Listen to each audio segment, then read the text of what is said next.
Well, here's somebody who appreciates what we do with the show, I guess. Okay. Hi, guys. Hi. I've been listening to your show for a year through the Spreaker app. All right. I enjoy the political, social, and comedic elements of the show very much. Well, thank you. The one thing I do not enjoy are the musician interviews. Well, thank you. So that just goes back to something we've always kind of said, that's the least popular of course segments that we offer the show, which is why we stopped doing them through the show. Right. I'm 53 and would be considered in the demographic of the majority of your audience. Okay. There are a lot of metal rock podcasts out there that interview the same guys that you have. What makes your show different than all the other rest is your social commentary and comedy. Well, thank you. I love metal and rock more than most, but the interviews are now seemingly half of your programming. What? It's not at all. Programming? Not at all. And I just don't care for it. Are you kidding? Half of our programming? All right. Well, maybe since he listens on the Spreaker app, you're throwing up 3 or 4 interviews a week. Okay, at 20 minutes a hit. Yeah, so but I think maybe he's just looking at the quantity. There's 5 hours of content and 1 hour of interviews, maybe an hour and a half. Well, again, this is perception. Yeah, I guess. All right, here's what I'm going to say to this guy. And I'm saying it with all due respect. Yeah. Don't fucking listen to him. Yeah, you have the choice of picking and choosing. Every single interview that I do, and I think you tag yours the same way. Interview with. Ba-boom. Yeah. So if you don't want to listen to them, don't listen to them. That's the great thing about a podcast. You can pick and choose what you want to listen to. Spreaker, of all of the things that you can do, is set up so that you can pick and choose what you want to listen to. Yeah. Come on, dude. That's funny. That is funny. Yeah. Well, whatever. You know, for every one of that guy, there's another guy that fucking that says to me anyway, you do the best interviews. Yeah. Well, you know what? So he's under the impression, I think, just from the quantity, yeah, that it's half our programming. It's like none of our. It's such a small amount. Yeah, it is. Really, it is. Like 15%, maybe. Yeah. Maybe at most. At most 15%. And truthfully, it's just right now there's been a lot of them because we're right in the middle of release season. Yeah. Everybody's releasing right now for their summer touring. And you're pretty much accepting just about everything thrown at us. Yeah, because people, you know, for every guy that isn't like him, you know, that are the other way, they want to hear from, you know, this band or that band or whatever. Huh. That's funny. So anyway, to reread that line, I love metal and rock more than most, but the interviews are now seemingly half of your programming, and I just don't care for it. Well, then listen to the other half. How about that? Listen to the other half. I'm not trying to tell you guys how to run your show. I'm just voicing an opinion. Good, because we ain't listening. Thanks for doing the show. You guys are appreciated. Well, thank you. Thank you for your kind words saying how much we stink. I got to say, though, probably the overall commentary that we get is people key in on the comedy. Of course. You guys are funny. Well, I mean, we try to be. Well, I don't even know that we try to be funny. I think that's just our nature. Yeah. I mean, I don't try to be boring. I'll put it that way. I try not to be boring. You know, I try to be interesting, I guess. You know, I whatever with that guy's fucking email is fucking stupid. It's funny, though. It's funny, and look, I'm glad he voiced his opinion and all, but Jesus Christ, really? Of all the things, if he was listening to the live show, yeah, every week. And we were doing one segment of commentary, one segment of interview. Right. Another segment of commentary, another segment of interview. Then I might see his point. But he's literally saying that there's too much of what he doesn't like in a medium that he can pick and choose what he listens to. True. Stop it. Just pick and choose what you listen to. Don't listen to the interviews. Yeah. I don't care if you listen to them or not.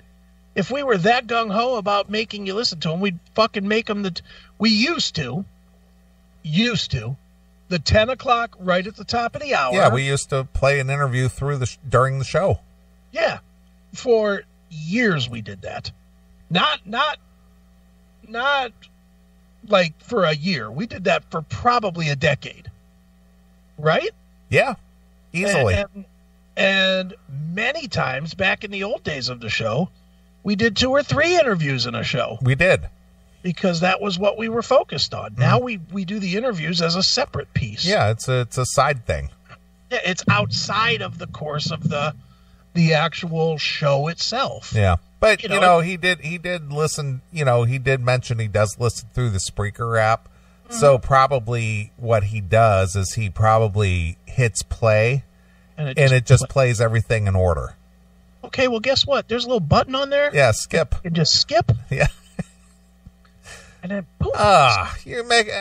Dude, I had to open up my phone app and hit the skip button. Yeah. Just I don't want the interviews sprinkled in with all the other stuff. Can you just take those out? Sorry. No. Sign up for the I don't know who does not do interviews. Sign up for the Chip Chipperson podcast. Right. He doesn't do interviews and brings the funny. So go over there and get his instead. Right. That'll work. There'll be no rock talk there. Promise. Yeah. Well, we got another email. Okay. Somebody who appreciates our humor. You didn't play the bumper for emails. No, I did not play the bumper for emails. We're slacking. Yeah. I didn't think of it, to be honest with you. It's all right. Go ahead. I've been hail and kill. I've been listening to your show for a few months, and I really enjoy it. Mm-hmm. I like your humor and your no bullshit style of delivery. Thank you. So this story may be of interest to you. Okay. I am living and working in central Java, but I am from Ireland. Where is Java? I don't know where Java is. Do you? I do not. Oh, let's look it up. Where's Java? Java? Java, just like what you put in your cup. Central Java is in Indonesia. Indonesia. All right. Okay. It's interesting how people from other parts of the world find our humor. Well, it's probably the only uncensored shit they can listen to. Maybe. We get, obviously we get a lot of traction from Australia. Oh, yeah. And Ireland and Scotland and, yeah, people like that for whatever. It translates, I guess. Yeah, I guess so. I'm from Ireland, but I ask you, please do not use my name. Just call me Sid. All right, Sid. As these fuckers over here are sensitive about being mocked. And this story makes them look like a bunch of dumb fucks. So enjoy. Okay. So Sid submitted a story. All right, Sid. Excited villagers thought they had been blessed by an angel from heaven after a doll washes up on a beach in Indonesia, only to discover it was an inflatable sex toy.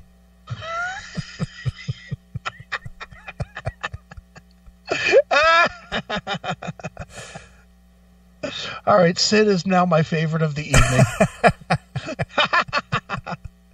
Indonesian villagers thought they had been blessed by an angel fallen from heaven when a beautiful doll washed up on a beach, only to discover it was an inflatable sex toy. How beautiful could it have been? Have you seen those dolls? Yeah, they got the wide open mouth. And a big stupid looking mouth. Yeah. Reporters of the heavenly offering spread like wildfire through the community, prompting fears of social unrest. Really? Villager Pardin, Pardin, who, like many Indonesians, goes by one name, found the doll when he was fishing off the remote Banggai, it's Banggai, island off of Sulawesi in central Indonesia. Okay. The discovery in March came a day after a solar eclipse swept across the area, a deeply spiritual experience in the world's most populous Muslim majority country. This led superstition locals to believe that two events were linked. Pardin took the partially inflated doll to his home, where it was treated with great reverence. Oh, my God. His mother gave the angel a fresh change of clothes. Nice. And a new Muslim headscarf to wear every day, and pictures showed it sitting in a chair and accompanying locals on a boat trip. Is this after they washed off the seaweed in the sewage? and drained the fake vag of semen. Yes, of course. Just think. Fucking the combination of semen and sewer water in this fucking vag. Right. Boy, there had to be a stink coming out of there. Yeah. Oh, God. And who got to clean the angel's vag? Well, his mother did. The mother? Did she go up in there with her fingers or two? Finger or two to clean it? Probably. Think so? Yeah. So because Pardin says, "Wash her and bring her to me." Right. Police decided to investigate after becoming concerned the increasing excitement about the angel could lead to unrest, and soon punctured the theory. We were hearing many stories such as the fallen angel was crying when she was discovered. When our officers arrived, they saw that the fallen angel was just a doll. It was a sex toy.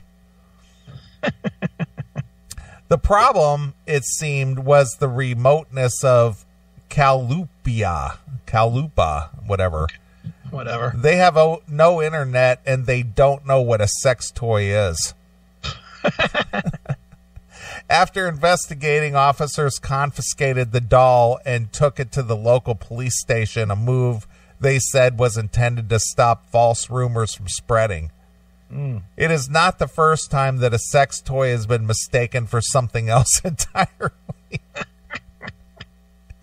In 2012, a Chinese TV station reported a rare mushroom with medicinal qualities had been discovered in a town during drilling for a new well, only for viewers to point out that the object was in fact a sex toy for men.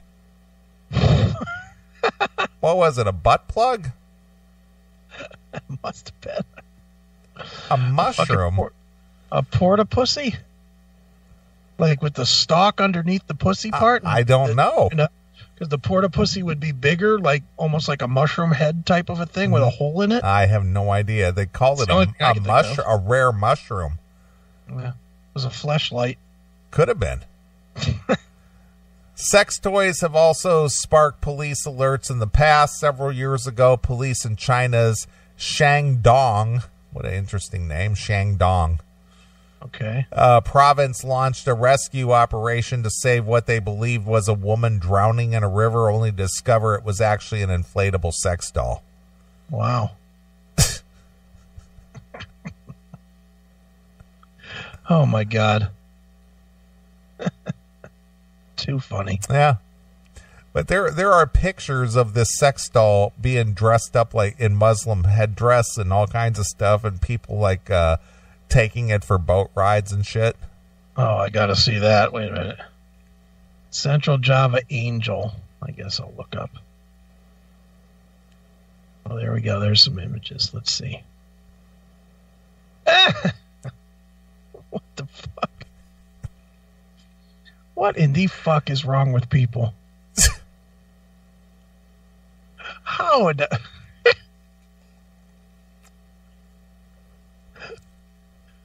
What the fuck is wrong with people? That just reminds me of that movie and what was his name? Something in the Real Doll.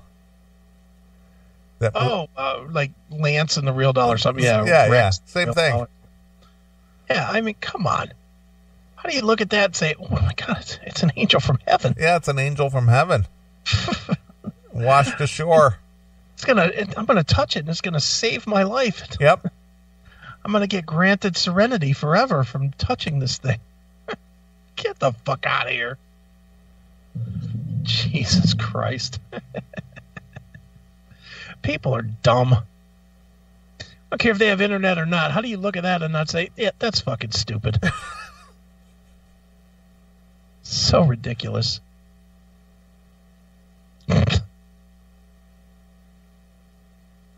There she is. Yeah. Oh, Savior. She smells like pennies and bleach. Exactly.